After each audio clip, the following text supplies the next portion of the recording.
Hi, my name is Pavel, and this is a part 2 of our C# exercise for Windows Forms. In our previous exercise, or in the previous part, we created our loading logic for to load the text files into arrays, created the arrays. And in this part, we will calculate the rate. If you remember, the rate is being calculated based on the discount code that is loaded from the file. And then we will also display all the information together on the form. So I'm going to create a function. It's gonna be called void assign rate, and in this we will simply add rates to the array. We already have the array ready over here. We created in the part 1, so we will simply populate it with the values based on the discount code. So it's a matter of simple for loop and a switch statement. So we will loop through the array of the code.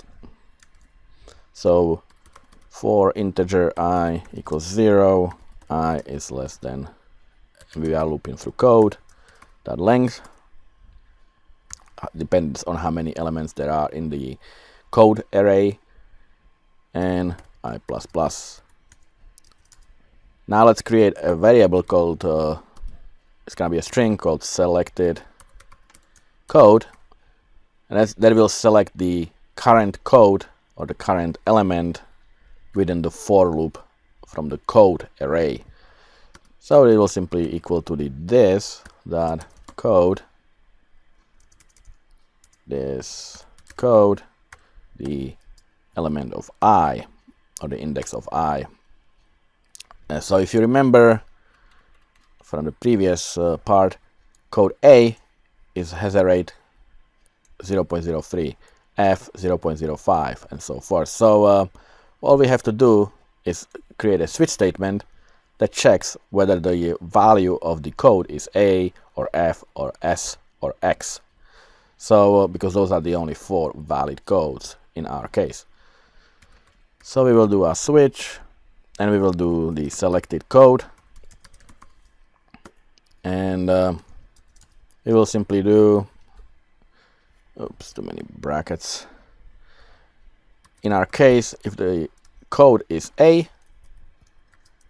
then our rate in the index of I is equal 0.03. Now this is a decimal. Remember, this is a decimal array, so in order to make it decimal, we need to put an M after that.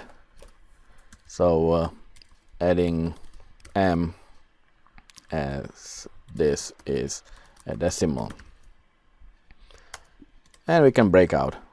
If the case is F, if the code is F, then our rate will equal 0.05, was it? I believe. And then we can break.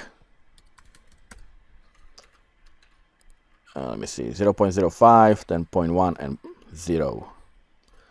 Okay, so we do case S, our rate I will equal 0.01 decimal, oops, 10 decimal. And now we could just do default, because that's the last possible option. But I'm going to do case X in case there's some kind of a problem with the file again. Someone decides to add a code later, we can use that as a default. So if the code is X, our rate I is actually 0. There is no rate. And break. And that's it. So this is our assign rate. It will check the code and assign the rate and puts it into our rate array. It will loop through, and it will put as many as there are codes. So in other words, there will be corresponding element for each within all the arrays. Okay, so that's our assign rate. The next one we will display the arrays. Now we have all the arrays from the file, from the text file. We calculated the rate. We are ready to actually display the information. So I'm going to create another void, and I'll call it display arrays. And we are calling that method from after we load the arrays from the file.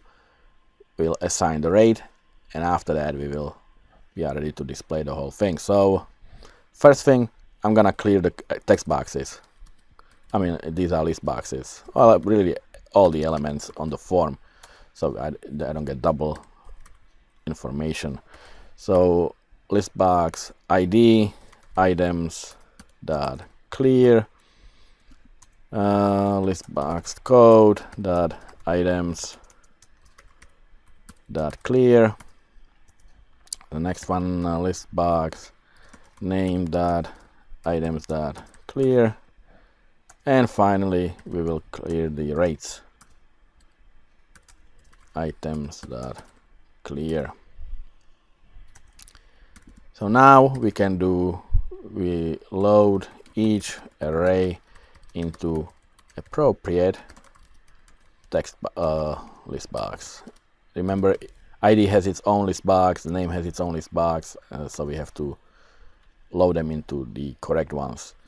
And it's very easy. Again, we will simply loop through the arrays, and since they have the same number of elements, we know that it's the number of customers. So I equals 0, I is less than the number of customers, and I plus plus, and in it we will do the ID dot add,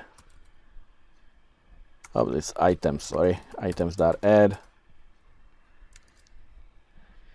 and we are adding the array of ID, or the element I from the ID array. Now this is an integer, so I'm going to do string to it. I don't think it's necessary, but I just like to do it since we are displaying the information. We are not doing any calculations with it.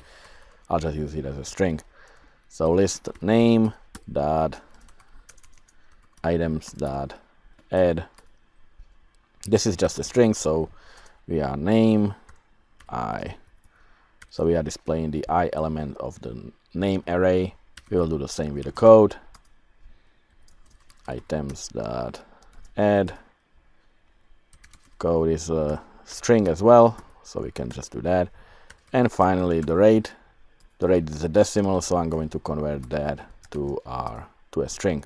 So we'll do rate I and convert it to string. And that should display all the information. We could actually test it. Let's see if it works, if we have some bugs there.